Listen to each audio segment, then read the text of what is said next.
The frozen Ardennes forest held its breath in the pre-dawn darkness of December 16th, 1944. Inside the cramped fighting compartment of his Panther tank, Oberleutnant Heinrich Baer studied the intelligence briefing one final time. The numbers seemed clear enough. American forces in this sector were spread thin, perhaps 500 tanks dispersed across an 80-mile front. His battalion, part of the 1st SS Panzer Division, would punch through weak American lines and race for the Meuse River. The briefing officer had been confident. The Americans were exhausted from months of offensive operations. Their tank units needed rest and refitting. This would be Germany's moment. What Baer couldn't know, what no amount of German reconnaissance could reveal, was that he was about to collide with an industrial reality that would shatter every assumption about modern warfare. The Americans didn't just have 500 tanks waiting in the Ardennes. They had thousands. And behind those thousands stood factories producing more Shermans in a single month than Germany could build Panthers in half a year. If you're enjoying this deep dive into the story, hit the subscribe button and let us know in the comments from where in the world you are watching from today. This is the story of how German Panzer crews, trained to believe in the technical superiority of their machines, discovered that quantity has a quality all its own. It's about the moment when Wehrmacht intelligence estimates collided with American industrial might, when experienced tankers who had conquered France and terrorized Russia learned that they were fighting not just an army but an entire continent's productive capacity. Heinrich Baer came from a family of soldiers. His grandfather had served in the Franco-Prussian War, his father in the trenches of the Great War. By 1944, at age 26, Baer had already earned the Iron Cross Second Class for actions on the Eastern Front. He believed in his Panther, in German engineering, in the natural superiority of Wehrmacht training and tactics. Like most German tank commanders, he had studied the intelligence reports that detailed American Sherman tanks, inferior armor, inferior guns, mass-produced machines that sacrificed quality for quantity. The standard doctrine taught in Panzer schools was clear. A well-handled German tank should expect to destroy 3 or 4 American tanks before succumbing to sheer numbers. It was a mathematics of attrition that German commanders accepted as fact. The intelligence briefings before the Ardennes offensive reinforced this worldview. According to Wehrmacht reconnaissance, the Americans had assembled perhaps 30 divisions along the entire Western Front. German planners calculated that in the Ardennes sector itself, perhaps 3 to 5 American divisions held the line. Each division typically fielded around 200 tanks, split between armored divisions and infantry support battalions. Simple arithmetic suggested the Germans would face somewhere between 500 and 1,000 enemy tanks at most. Against this, Hitler was hurling nearly 400 German tanks in the initial assault, with hundreds more in reserve. The numbers, German commanders believed, actually favored their offensive. But these numbers were catastrophically wrong. German intelligence in late 1944 suffered from systematic blindness. Allied air superiority meant German reconnaissance planes rarely penetrated deep behind enemy lines. The intelligence officers who compiled estimates relied on wireless intercepts, prisoner interrogations, and observations from frontline troops. What they couldn't see were the massive logistics networks feeding the Allied armies, the seemingly endless convoys bringing fresh tanks from Antwerp and other ports, the replacement depots where hundreds of vehicles waited to fill out depleted units. Most critically, German intelligence failed to grasp the sheer scale of American industrial production. The numbers were staggering. By 1944, American factories were producing nearly 2,000 Sherman tanks every single month. Between 1942 and 1945, the United States would build over 49,000 Shermans. Germany, by contrast, would produce approximately 6,000 Panthers total during the entire war. The Panther was technically superior in many respects: better armor, better gun, better optics. But technical superiority meant nothing when facing 8-to-1 numerical odds. On that December morning, as Baer's Panther lurched forward through the snow-covered forest, German forces achieved complete tactical surprise. American positions crumbled under the assault. Villages fell. Road junctions were seized. For 48 glorious hours, it seemed the intelligence estimates might be correct.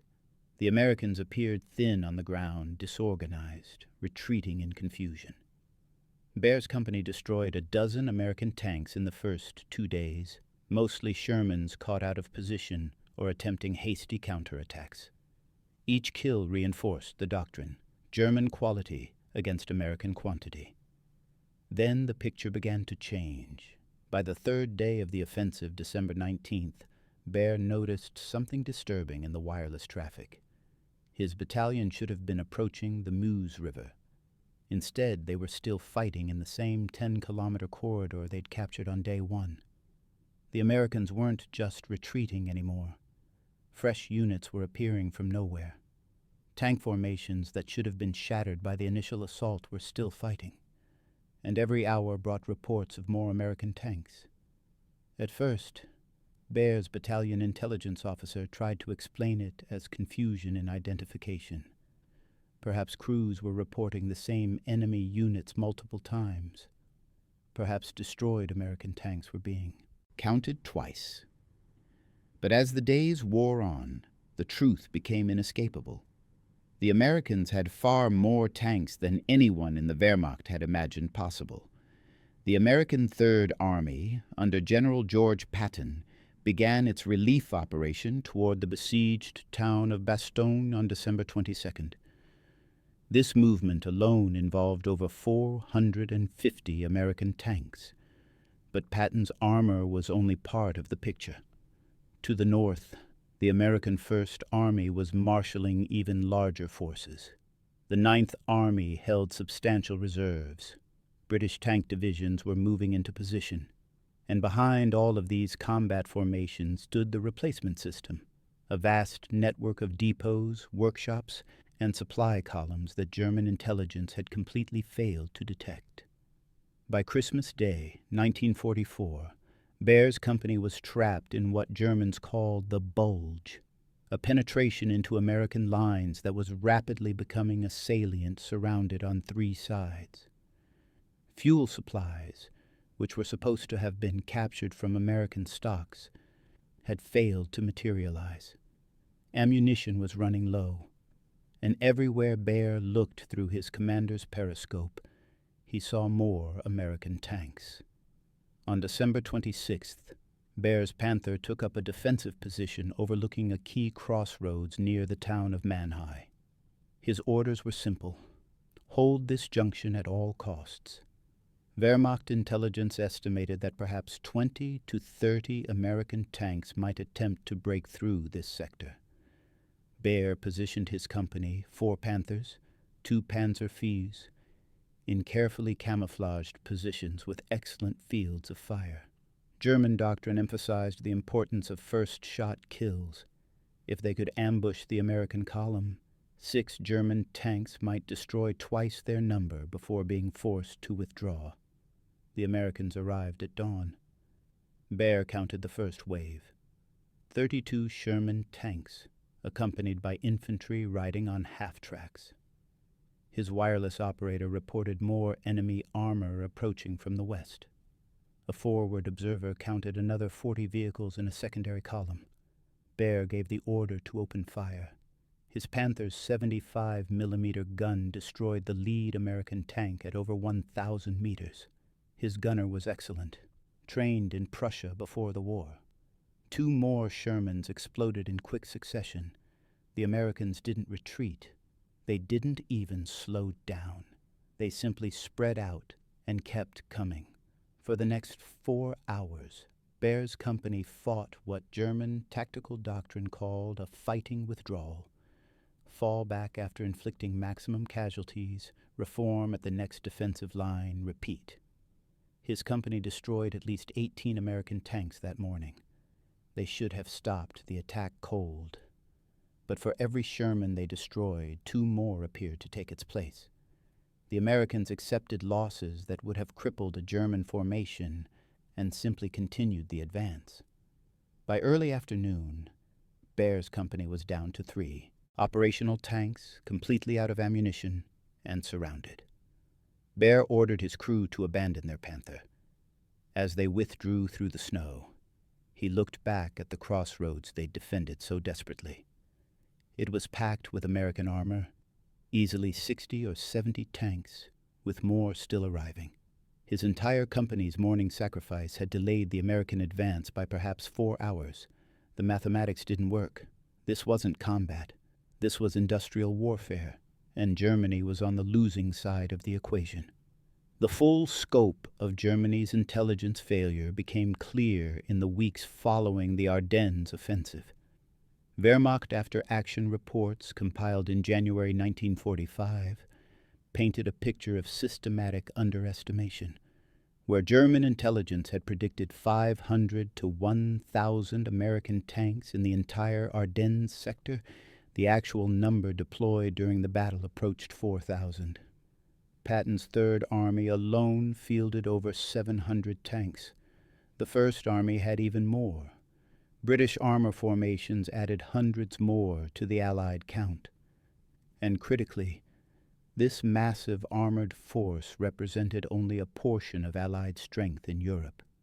By February 1945, American and British forces on the Western Front could field approximately 6,000 operational tanks. Germany, after the Ardennes offensive, had fewer than 200 tanks operational across the entire Western Front. The ratio wasn't 3-1 or even 5-1. It was 30-1. The sources of Germany's intelligence failure were multiple and interconnected. Allied air supremacy prevented German reconnaissance. The Luftwaffe, decimated by years of attrition and fuel shortages, could barely contest Allied control of the skies, much less conduct systematic aerial reconnaissance behind enemy lines. German spies in Britain and America had been systematically identified and either eliminated or turned into double agents feeding false information to Berlin. Signals intelligence, once a German strength, had been compromised by Allied code-breaking and sophisticated deception operations. But beyond these tactical intelligence failures lay a deeper problem. German strategic thinking simply couldn't comprehend American industrial capacity. The numbers were too large to believe. American factories producing 2,000 tanks monthly? It seemed like propaganda. Surely the Americans must be counting every armored vehicle, tractors, bulldozers, armored cars, to inflate their figures. Surely most of these tanks were obsolete models or vehicles awaiting repair. They weren't. The Sherman tank, whatever its technical limitations, represented something unprecedented in military history. A modern weapon system produced at automotive industry scales. The M4 Sherman used standardized parts manufactured by companies that had previously built Cadillacs and Buicks. Assembly lines in Detroit, Cleveland, and Chicago turned out complete, tanks with the same efficiency they had once produced civilian automobiles.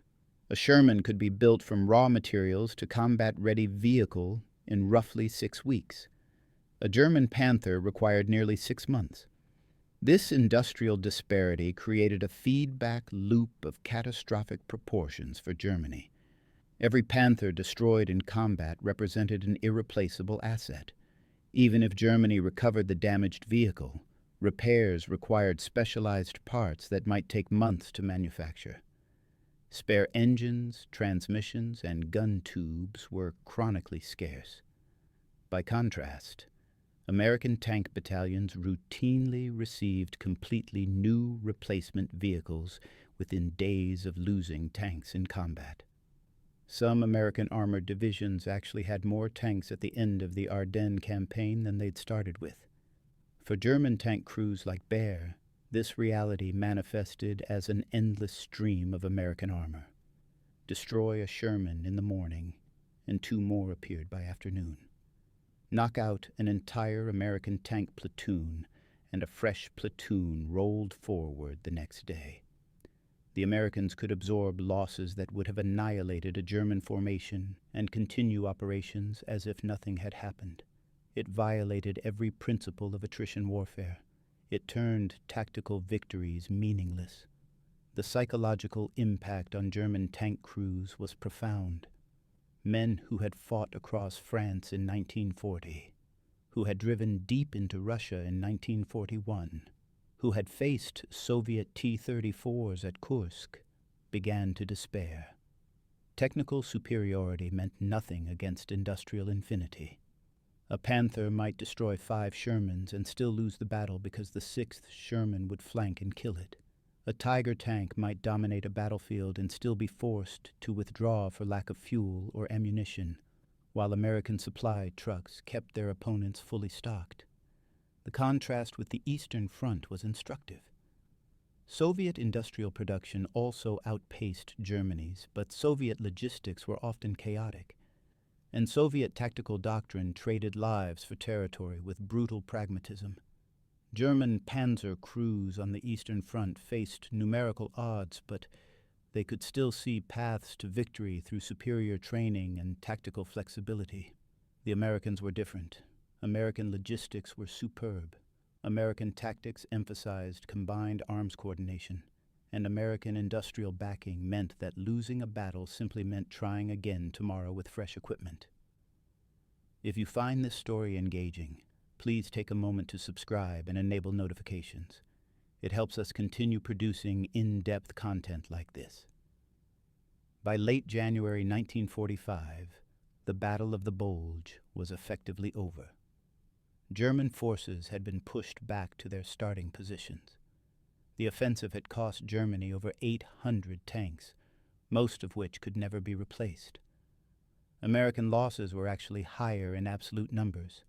The U.S. Army lost over 700 tanks during the campaign, but those losses were irrelevant.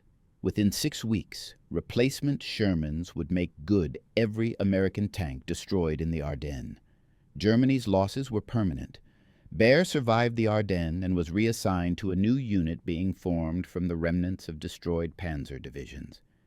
In March 1945, his new battalion took delivery of 12 Panther tanks, the entire production allocation for the Western Front that month.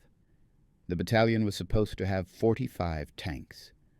By this point, the asymmetry was so severe that Wehrmacht training manuals had stopped even discussing tank versus tank combat doctrine. There was no doctrine that could compensate for 30-to-1 numerical inferiority.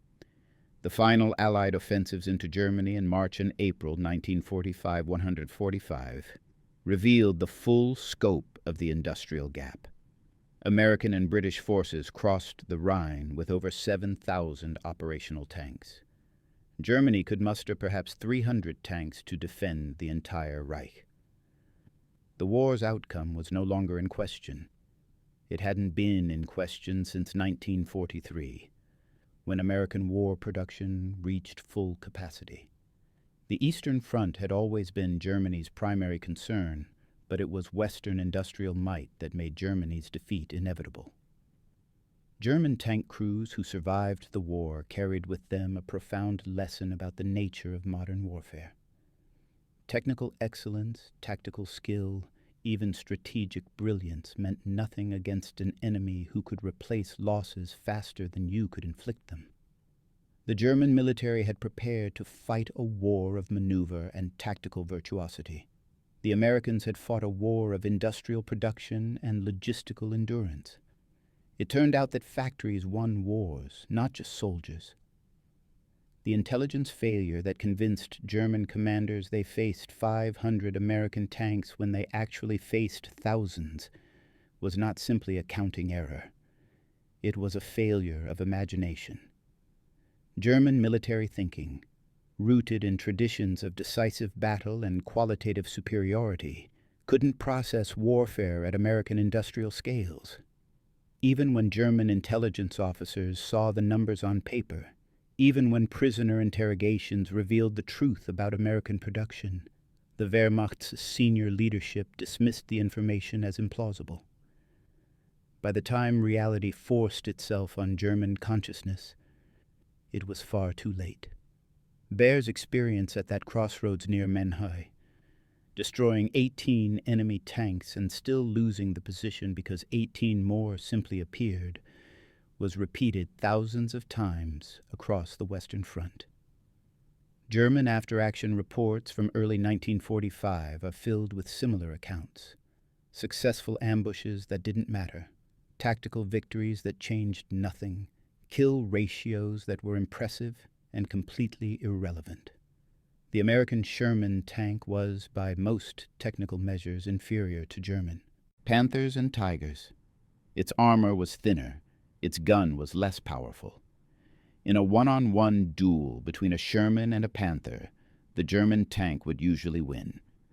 But the war was never a series of one-on-one duels.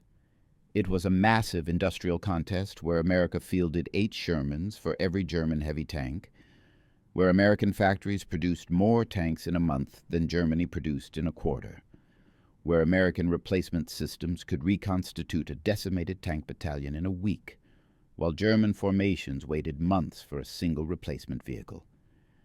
Heinrich Baer was captured by American forces near the Ruhr in April 1945. The Americans transported him and other prisoners to a POW camp near Reims in France. During the journey, his convoy passed through a massive American supply depot. Baer stared at row after row of Sherman tanks, hundreds of vehicles parked in perfect formation, waiting to be distributed to front-line units. A guard noticed his expression. "How many tanks, you figure?" the American soldier asked through an interpreter. Baer did a rough count, multiplied by the visible rows. "Perhaps 800, he said. The guard laughed. "This is Depot 42. We got 93 more like it." Baer did the mathematics in his head. If every depot held even half this many tanks, if even a quarter of those tanks were combat-ready, the total inventory would exceed 70,000 vehicles. The number was absurd. It had to be American exaggeration. But looking at the endless rows of Shermans, Baer realized it probably wasn't an exaggeration at all. Germany had fought its war with battalions and regiments. America had fought its war with factories and freight trains. There had never been any realistic chance of German victory once America's industrial capacity fully engaged. The liberation of other POW camps after the war revealed just how pervasive German intelligence's failure had been. Wehrmacht intelligence documents captured by Allied forces showed systematic underestimation not just of tank numbers but of every category of American military production. German analysts had estimated American aircraft production at perhaps 15,000 planes annually. The actual figure exceeded 50,000. German intelligence predicted American merchant shipbuilding might reach 5 million tons per year. American shipyards actually produced over 19 million tons annually. The numbers were so far beyond German estimates that they seemed like clerical errors. But they weren't errors. They were reality. And that reality had crushed the Wehrmacht as surely as any tactical defeat. The story of German Panzer crews expecting 500 American tanks and finding thousands is not primarily a story about intelligence failure. It's a story about 2 fundamentally different approaches to warfare. Germany built an army optimized for tactical excellence, technical superiority, and decisive maneuver. The United States built an army optimized for industrial production, logistical sustainability, and overwhelming material advantage. In the clash between these philosophies, material won. German tank crews who entered the Ardennes in December 1944 believed in their Panthers and Tigers, believed in their training, believed that German quality could overcome American quantity. By January 1945, that belief had been shattered by confrontation with simple arithmetic. You could destroy 5 enemy tanks and still lose because the enemy had 50 more. You could win every tactical engagement and still lose the operational battle because your opponent could replace losses and you couldn't. You could have the better tank, the better tactics, the better training, and still face inevitable defeat because the enemy's factories outproduced your entire industrial base. Heinrich Baer spent the rest of his life trying to explain this to people who hadn't experienced it. The numbers sounded like propaganda. 8-to-1 production ratios, 30-to-1 numerical superiority, thousands of tanks where intelligence predicted hundreds. It seemed impossible, but Baer had been there. He had counted the American tanks at Manhai. He had seen the supply depot near Rems. He knew the truth. Germany hadn't lost the war because its soldiers were cowards or its tanks were poorly designed. Germany lost because it tried to fight an industrial war with a craftsman's mentality. The Wehrmacht produced masterpieces. The Americans produced assembly lines. In the mathematics of modern warfare, assembly lines always win. The Ardennes offensive was Germany's last attempt to change the strategic calculus through tactical brilliance. It failed not because of poor planning or execution, but because the strategic calculus was immune to tactical solutions. No amount of battlefield success could compensate for industrial disparity of the magnitude that separated Germany from the combined Allied war economies. The British produced tanks. The Soviets produced tanks. The Americans produced more tanks than Britain and the Soviet Union combined, plus all the fuel, ammunition, spare parts, and replacement crews necessary to keep them fighting. For men like Baer, the realization was devastating. Everything they'd believed about warfare, about quality versus quantity, about the decisive importance of tactical skill, about German technical superiority, had been rendered obsolete by American mass production. The bravest crew and the best tank couldn't defeat an enemy who could lose 10 tanks for every one you destroyed and still have 100 more waiting in reserve. This was the true revelation of the Ardennes. Germany had been fighting the wrong war. While Wehrmacht officers studied Clausewitz and debated the finer points of armored tactics, American industrialists had redefined warfare as a production problem. The side that could build more tanks, faster, and keep them supplied in the field would win regardless of tactical considerations. In that contest, Germany never had a chance.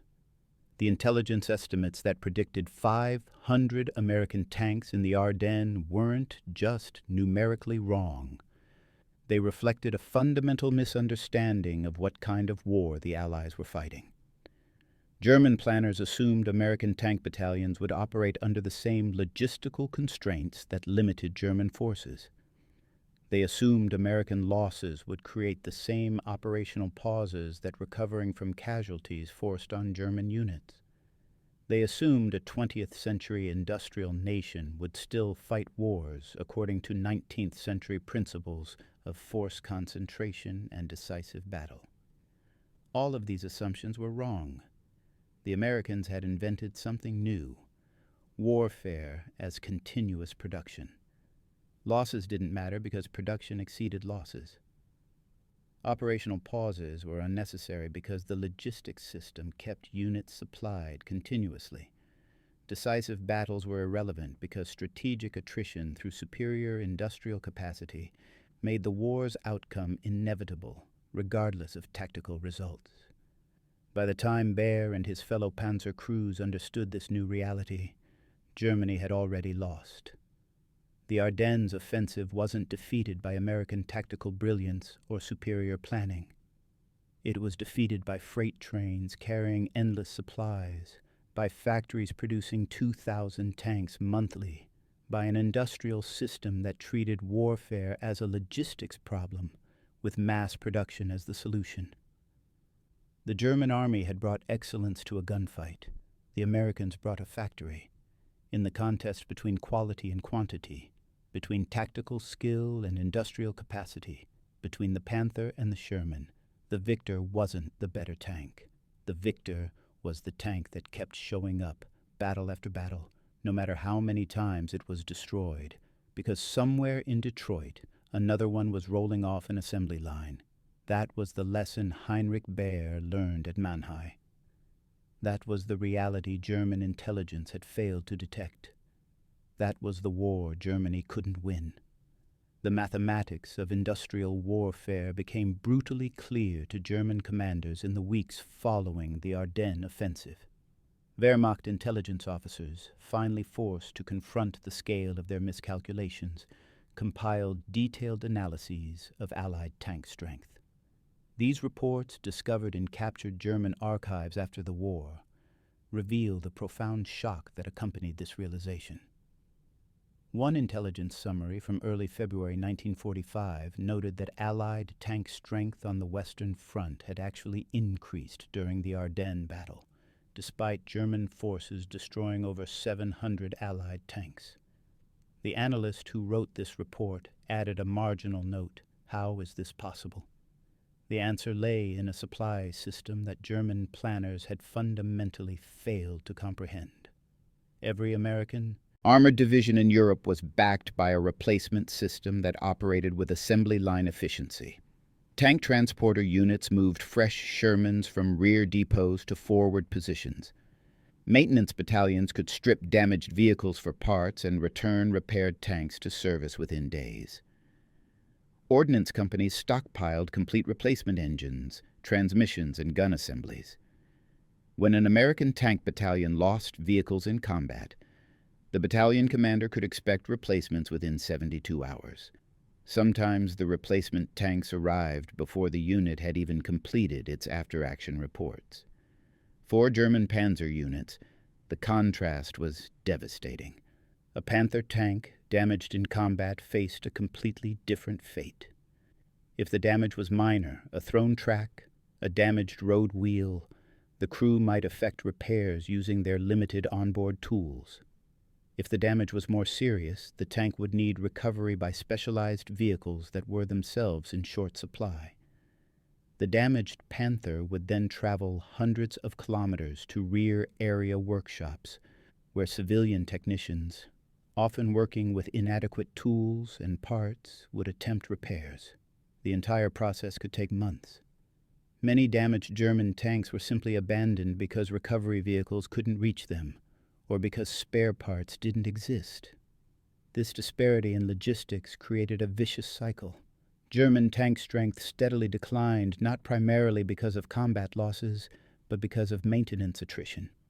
A Panzer division that started a campaign with 80 tanks might have only 40 operational 2 weeks later, even if it hadn't fought a single major engagement. Fuel pump failures, transmission problems, engine breakdowns, all the routine mechanical issues that plague armored vehicles, became mission-critical failures because the German logistics system couldn't support them. American units faced the same mechanical problems, but their maintenance system absorbed these issues without significantly impacting combat readiness. Heinrich Baer witnessed this reality firsthand during his service. After the Ardennes, his new battalion received 12 Panther tanks in March 1945. Within 2 weeks, only 7 were operational. 2 had suffered engine failures. 1 had thrown a track that couldn't be repaired because replacement track links were unavailable. Another had a turret traverse mechanism that seized, rendering the tank unable to engage moving targets. The battalion's maintenance officer submitted requisitions for the needed parts. The requisitions went unfilled because the parts simply didn't exist in the supply system. Those Panthers sat immobile in their depot, counting as part of the battalion's strength on paper but utterly useless in combat. Meanwhile, American tank battalions maintained operational readiness rates above 90%. The Americans didn't have better tanks or more skilled mechanics. They had a logistics system built on standardization, mass production, and redundant supply chains. When a Sherman needed a new engine, The supply sergeant requested one through standardized paperwork. The engine arrived within days because thousands of spare engines sat in warehouses across France. The engine was a standard model that any trained mechanic could install using standard tools. The entire repair process took hours, not weeks. The scale of American logistics infrastructure was itself a kind of secret weapon. German intelligence knew that Americans operated port facilities at Antwerp, Marseille, and other captured cities. What they didn't grasp was the sheer volume flowing through these ports. During the winter of 1944 to 45, Allied logistics units unloaded over 40,000 tons of supplies daily through Antwerp alone. This included not just ammunition and fuel, but complete vehicles, spare parts, medical supplies, food, and every other commodity an army needs. German forces, by contrast, struggled to move even basic ammunition and fuel to front-line units. For tank crews, this logistical superiority manifested in dozens of small ways that accumulated into overwhelming advantage. American tankers received hot meals regularly because field kitchens could reach forward positions.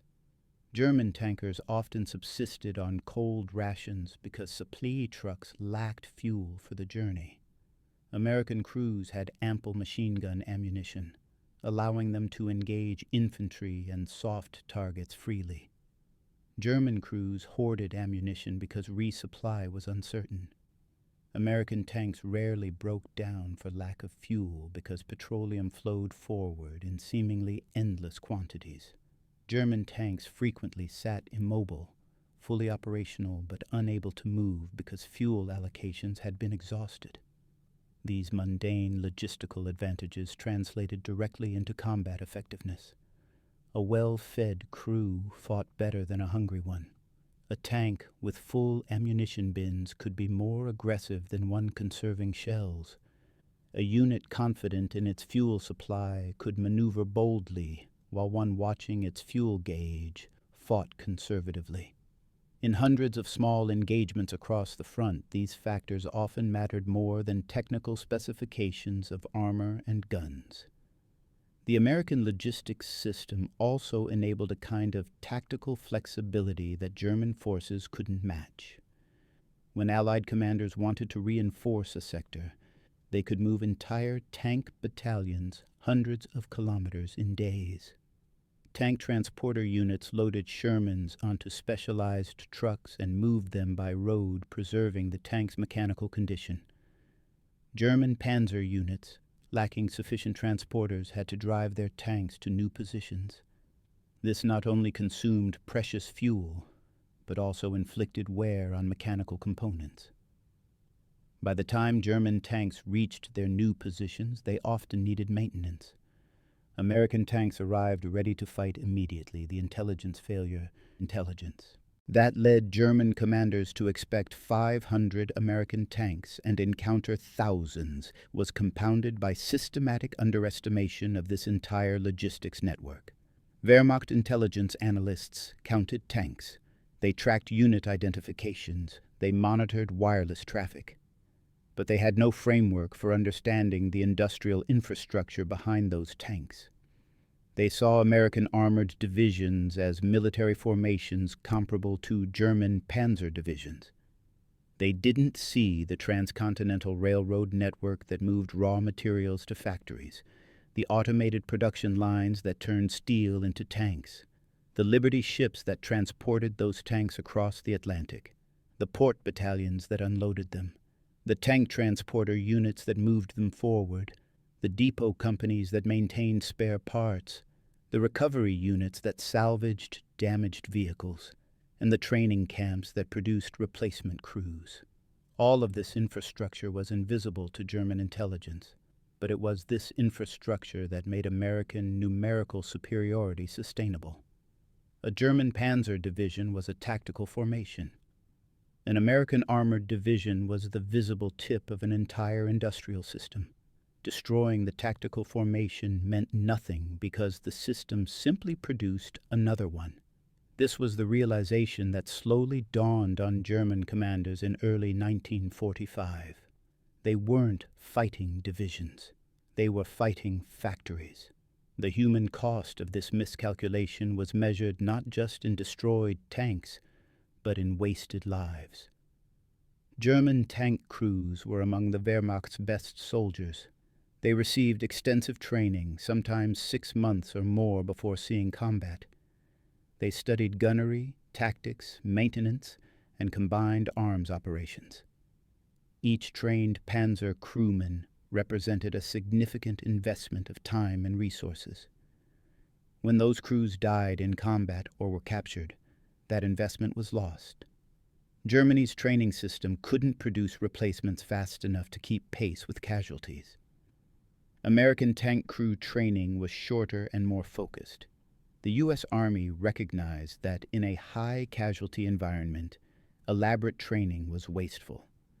Better to give crews solid fundamentals and get them into combat, where survivors would learn rapidly through experience. This approach seemed crude compared to German thoroughness, but it worked, because the American system could accept higher casualty rates. When an American tank crew died, replacement crews were already in the pipeline. Training camps in the United States graduated new crews every week. Those crews shipped to Europe, received brief orientation in replacement depots, and moved forward to fill vacancies. The system was impersonal but efficient. German tank crews began to understand they were fighting not just an enemy army, but an entire national economy. The realization came gradually, through accumulated evidence that couldn't be explained any other way. American prisoners talked casually about supply dumps containing thousands of tanks. Captured documents revealed maintenance procedures that assumed unlimited availability of spare parts. The wreckage of American logistics units overrun in the Ardennes revealed supply inventories that exceeded entire German army stockpiles. Each piece of evidence pointed to the same conclusion. The scale of American war production had been wildly, catastrophically underestimated. Some German commanders simply refused to believe the numbers.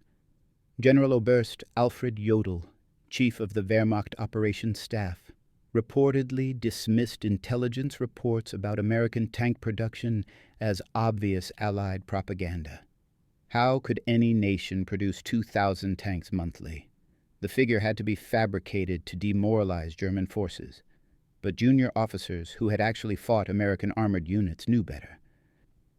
They had seen the endless columns of Shermans. They had destroyed enemy tanks only to face fresh vehicles the next day. They had captured American supply dumps and seen the abundance with their own eyes. The propaganda, it turned out, had come from Berlin, not Washington. The psychological impact on German soldiers extended beyond simple demoralization. It shattered fundamental assumptions about how wars were won. German military doctrine, refined over centuries, emphasized superior training, better tactics, and technical excellence. Quality would defeat quantity. Skill would overcome numbers. These weren't just military principles. They were cultural beliefs. The Ardennes offensive was supposed to validate these beliefs. Elite German formations would strike a decisive blow against numerically superior but qualitatively inferior American forces, demonstrating that German military excellence could still shape the war's outcome. Instead, the Ardennes demonstrated the opposite. American forces, caught by surprise and initially disorganized, simply absorbed the German assault. They bent but didn't break. Fresh divisions moved into the battle from reserve. Supplies flowed forward without interruption. After an initial period of confusion, American units reorganized and counterattacked. Within weeks, German forces were back at their starting positions, having suffered losses they couldn't replace, while the Americans recovered from their losses within days. For soldiers like Baer, this was more than a military defeat. It was a philosophical defeat. Everything they had been taught about warfare proved inadequate against an enemy who could lose battles and still win the war through sheer material superiority. German tactical excellence, which had conquered Poland in weeks and France in months, couldn't overcome American industrial capacity. The qualities that made German soldiers formidable, their training, their discipline, their tactical skill, didn't matter in a war where the enemy could replace 5 tanks for every one Germany could build. The final months of the war saw this reality play out with brutal clarity. As Allied forces advanced into Germany itself, the disparity in armored strength became almost comical.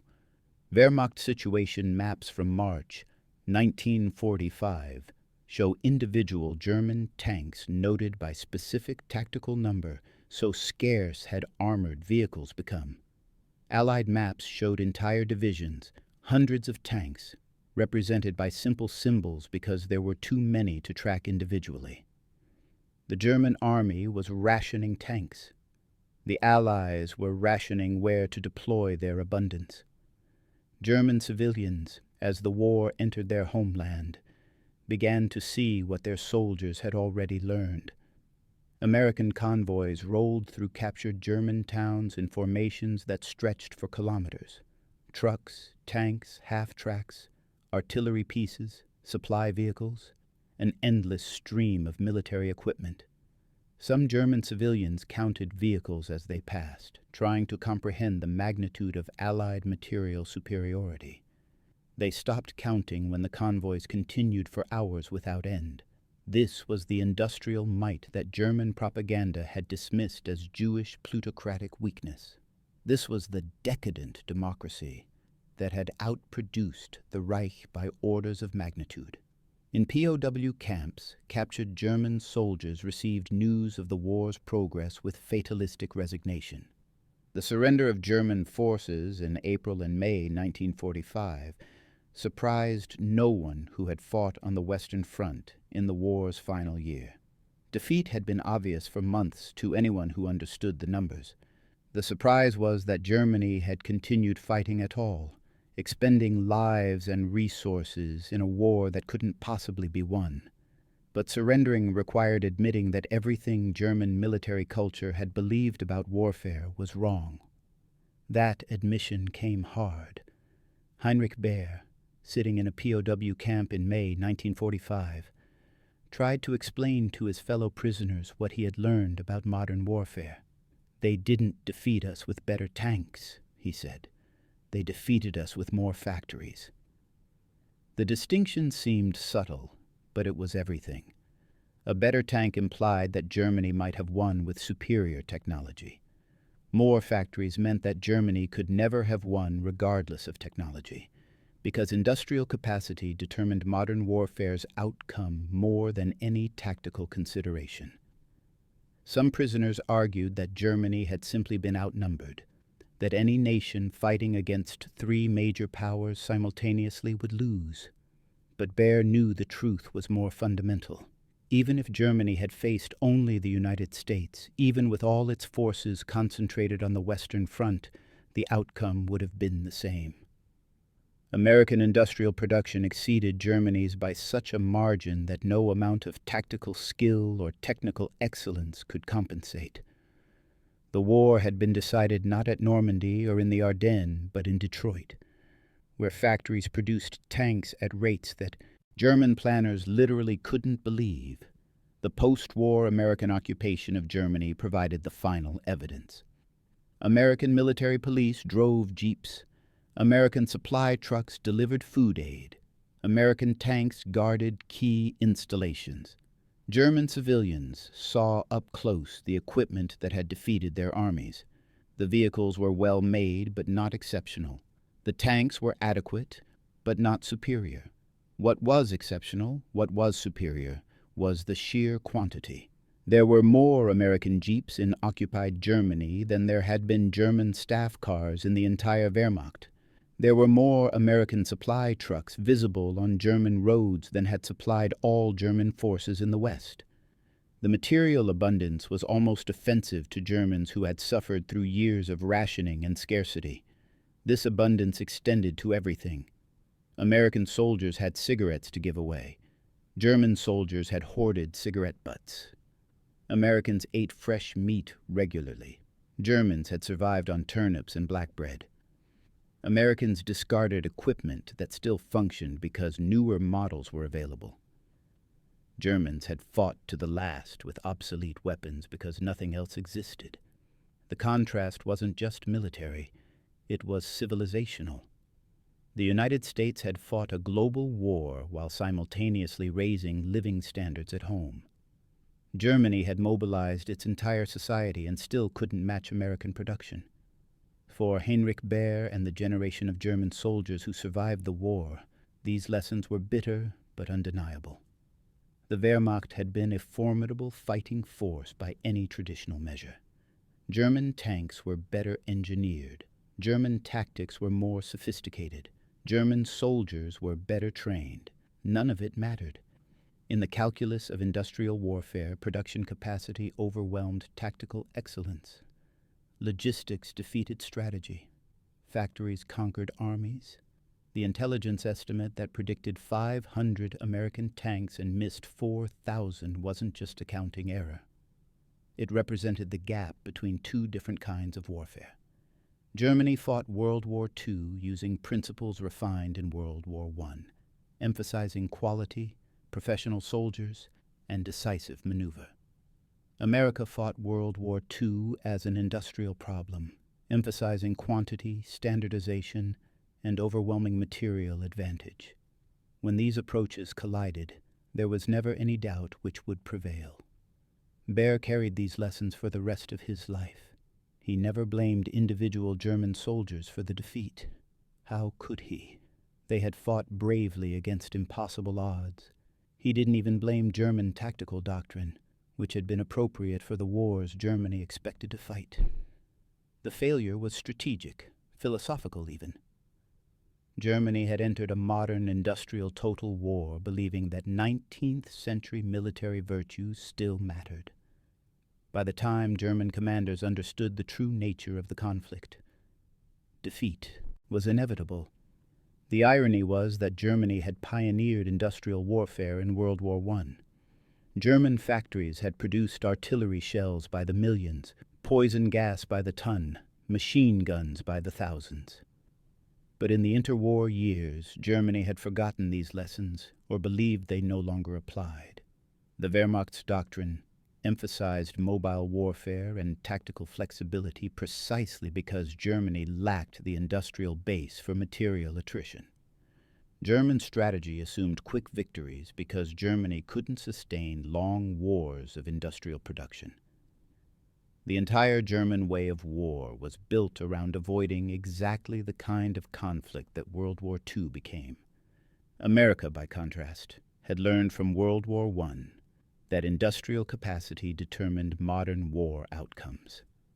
American strategic thinking in the interwar years focused on maximizing production efficiency, standardizing equipment, and building logistics systems that could sustain forces indefinitely. When war came, America applied automotive industry methods to tank production, shipping industry methods to military logistics, and achieved results that seemed impossible by traditional military standards. The transformation of warfare from a contest of arms to a contest of factories represented a fundamental shift in human conflict. For thousands of years, wars had been decided by soldiers on battlefields. Training, leadership, tactics, and courage determined outcomes. In World War II, these factors still mattered, but they were overshadowed by industrial capacity. The side that could build more weapons faster and keep them supplied in the field would win regardless of tactical results. This was the revolution in warfare that German intelligence failed to detect, and German commanders failed to understand until too late. Heinrich Baer's experience at that crossroads near Mannheim, destroying 18 American tanks and still losing the position, epitomized this new reality.